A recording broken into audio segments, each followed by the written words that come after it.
श्रीभगवानुवाच असंशयं महाबाहो मनोर्दुर्निग्रहचलम् अभ्यासेन्दु कौन्तेय वैराग्येण च गृह्यते। वैराग्य को प्राप्त करने के लिए भगवान श्री कृष्ण ने अर्जुन से कहा, क्या बोले? भगवान श्री कृष्ण बोले, हे महाबाहो, निसंदेह मन बड़ा चंचल और कठिनता से वश में होने वाला है, क्योंकि अभी प्रत्येक व्यक्ति को उसका मन ही उसे संचालित कर रहा है। व्यक्ति स्वयं के मन को संचालित नहीं कर पा रहा है, क्योंकि मन ही राजा बना बैठा है। इंद्रियों का राजा मन कहा जाता है, हम सभी जानते हैं। और राजा कौन है? इंद्र, जिसने सभी इंद्रियों को जीत रखा है। तो अब आप राजा बनिए और अपनी इंद्रियों को जीतिए। तो इसीलिए वह कैसे हो सकता है? वह हो सकता है अभ्यास के द्वारा।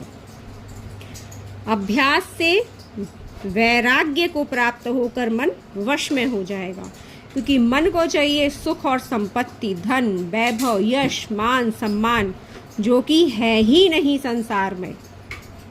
तो उसे भीतर की ओर मोड़िए। जब उसकी पूर्णता होगी वह स्वयं ही शांत हो जाएगा। और अभ्यास के द्वारा निश्चित ही आप उस स्थिति तक पहुंचेंगे जिस क्षण मन और बुद्धि और चित्त शुद्ध हो जाते हैं और अहंकार गल जाता है। तब जो मन रूपी अहंकार है, जो चित्त रूपी अहंकार है, जो बुद्धि रूपी अहंकार है, यह सब नष्ट हो जाते हैं और जो एक परमात्मा है वह दृष्टिगोचर हो जाता है। तो उस तक पहुंचने के लिए आपको अपने मन को वश में करना होगा। मित्रों, अर्पणा आध्यात्मिक जगत चैनल पर आप जाइए, उसे सब्सक्राइब कीजिए और जो वीडियोस मैंने डाले हुए हैं और निरंतर अपलोड कर रही हूँ, तो यह सब उसी ज्ञान से संबंधित है।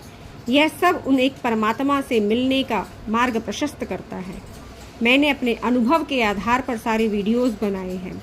आप उन्हें सुनिए, उन्हें फॉलो कीजिए और निरंतर अपने मन, बुद्धि और चित्त को शुद्ध करने के लिए ये वीडियोस देखिए, सुनिए और पाठ कीजिए, स्वाध्याय कीजिए। असंयतात्मना योगो दुष्प्रापिति मे मति वश्यात्मना तु यतता शक्यो अवाप्तुमुपायतः।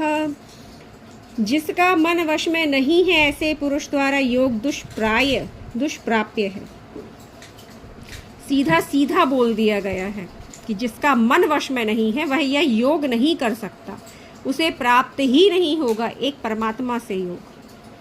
तो पहले मन को वश में करना होगा, वह साधना से योग को प्राप्त कर सकता है। साधना होता है अर्थात अपने मन, बुद्धि, चित्त को वश में करना। साधना अर्थात साध्य करना। कैसे साधन करेंगे आप? अभ्यास के द्वारा उसे साधिए। वह निरंतर अभ्यास के द्वारा साधना प्रारंभ हो जाएगा। फिर आप मन के साथ नहीं भागेंगे, आपको तत्क्षण पता चल जाएगा कि अब मेरा मन भाग रहा है। आप उसे वहीं अभ्यास के द्वारा, जप के द्वारा फिर से वश में करेंगे। तो अभ्यास कीजिए। अभ्यास ही सर्वोपरि है और श्रेष्ठ भी है। अर्जुन वास आयति ही श्रद्धयोपेतो योगच्चलित मानसः आप्राप्य योग संसिद्धिं का गतिम कृष्ण गच्छति। अर्जुन बोले, ही श्री कृष्ण, जो योग में श्रद्धा रखने वाला है किंतु संयमी नहीं, जिसका मन अंत काल में योग से विचलित हो गया है, ऐसा साधक योग की सिद्धि को प्राप्त न होकर किस गति को प्राप्त होता है। अब यहाँ उस योगी के बारे में बताया जा रहा है जो योग में श्रद्धा तो रखता है लेकिन संयमी नहीं है, संयम नहीं रख पा रहा है अपनी इंद्रियों पर। तो ये उसके बारे में बताया गया है कि है तो योगी, मतलब योग में श्रद्धा है, योगी नहीं है। योग में श्रद्धा, विश्वास रखता है, किंतु स्वयं नहीं कर पा रहा है। वह स्वयं इंद्रियों को नहीं जीत पा रहा है। तो वह क्या करे? तो ऐसा साधक योग की सिद्धि को प्राप्त करके, प्राप्त न होकर किस गति को प्राप्त होता है? कच्चिन्नो भव विभ्रष्टश्चिन्न भ्रमेव नश्यति आप्रतिष्ठो विमूढ़ो महाबाहो विमूढ़ो ब्रह्मणः पथि। हे महाबाहो, क्या वह भगवत प्राप्ति के मार्ग से भटका हुआ है? आश्रय रहित हे महाबाहो, क्या वह भगवत प्राप्ति के मार्ग से भटका हुआ आश्रय रहित मनुष्य छिन्न भिन्न बादल की भांति दोनों ओर से भ्रष्ट होकर नष्ट तो नहीं हो जाता? अभी मैंने आपको आश्रय की बात की, आधार की बात की। आप मेरे वीडियोस में जाएंगे, मैं आपको बताऊंगी। मैंने बोला भी है कि शिव शक्ति एक आधार है जिसे हम शिव कहते हैं, और शक्ति उस धारणकर्ता की धारण शक्ति है। तो ये दोनों के सिवा संसार में कुछ भी नहीं है।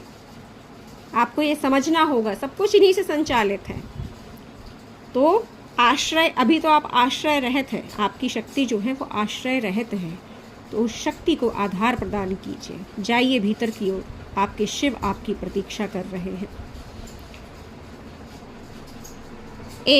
एतन्मे संशयं कृष्ण छेतुर्महर्षस्य शेषतः त्वदन्यः संशयस्यास्य छेत्ता नाहुपपद्यते। हे श्री कृष्ण, मेरे इस संशय को पूर्ण रूप से दूर करने के लिए आप ही योग्य हैं, क्योंकि आपके सिवा दूसरा इस संशय का छेदन करने वाला मिलना संभव नहीं है। श्री भगवानुवाच पार्थ नेवेह नामुत्र विनाशस्तस्य विद्यते नाहि कल्याणकृतः कश्चिद् दुर्गति तात गच्छति। श्री भगवान बोले, हे पार्थ, उस मनुष्य का ना तो इस लोक में नाश होता है और न परलोक में ही।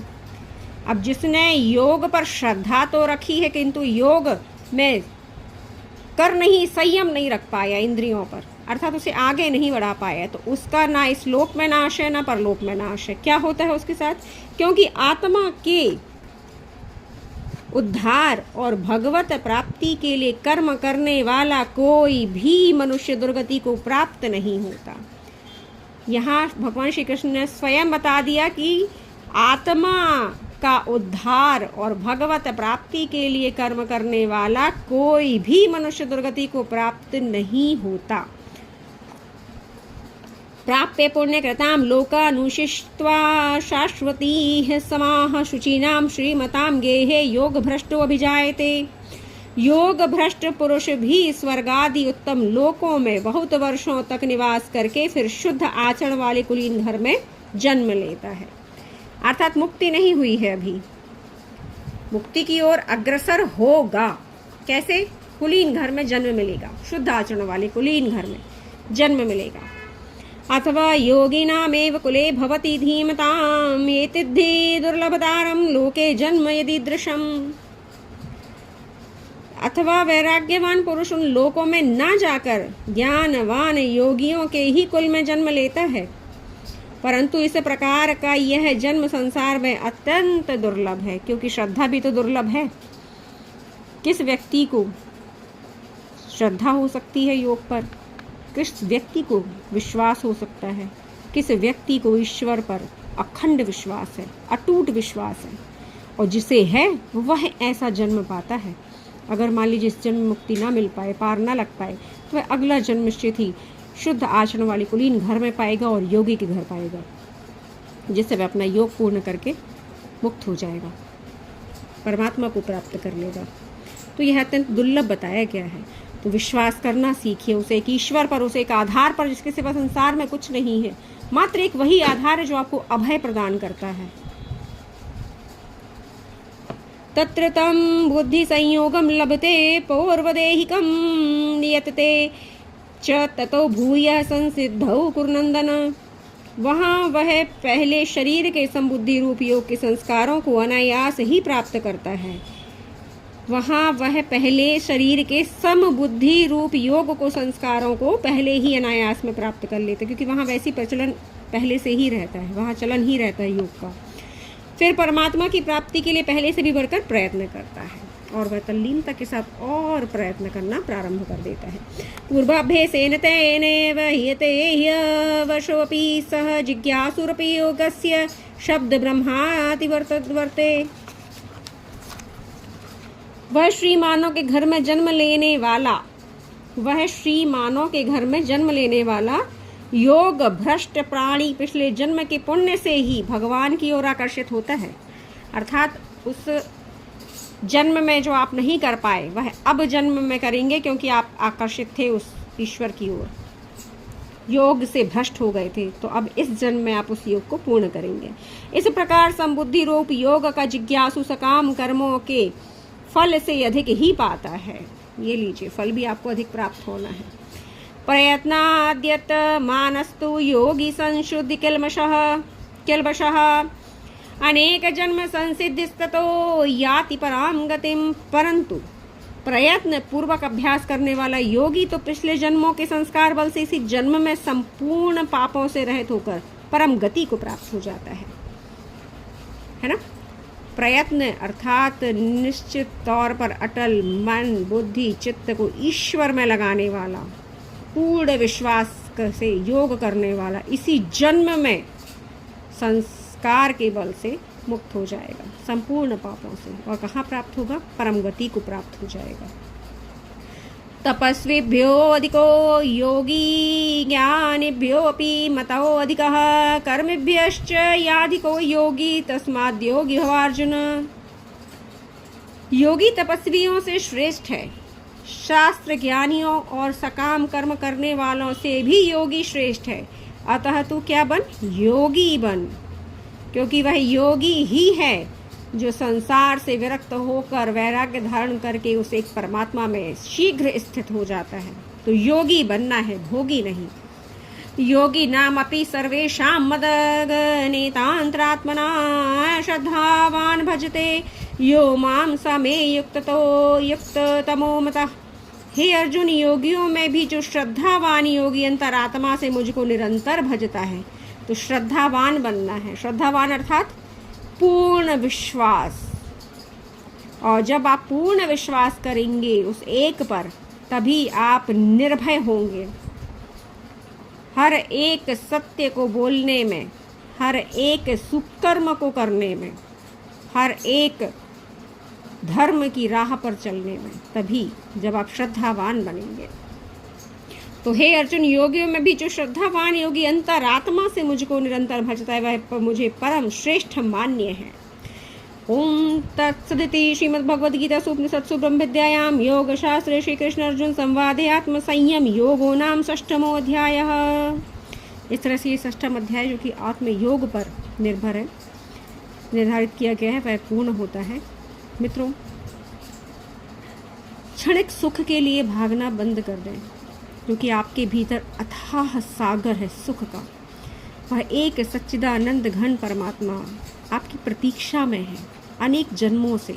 तो आत्मा का उद्धार कीजिए, आत्मा का कल्याण कीजिए, स्वयं का अर्थात, और अपनी उस एक आत्मा को, आपको स्वयं को उस एक परमात्मा से मिलना है। तो वहाँ तक पहुँचिए और अपनी चेतना को उसमें मिला दीजिए। निश्चित ही आप अपनी शक्ति को जब भीतर की ओर मोड़ेंगे, अपनी प्राणवायु को भीतर की ओर प्रवेश कराएंगे, आप उस एक परमात्मा से निश्चित ही मिलेंगे। बस आपका विश्वास अटूट होना चाहिए और बस निरंतर भजते रहिए। जैसे जैसे आपके जो पूर्व जन्मों के कर्म है वह नष्ट होंगे, पाप नष्ट होंगे, आप उस ओर बढ़ते जाएंगे।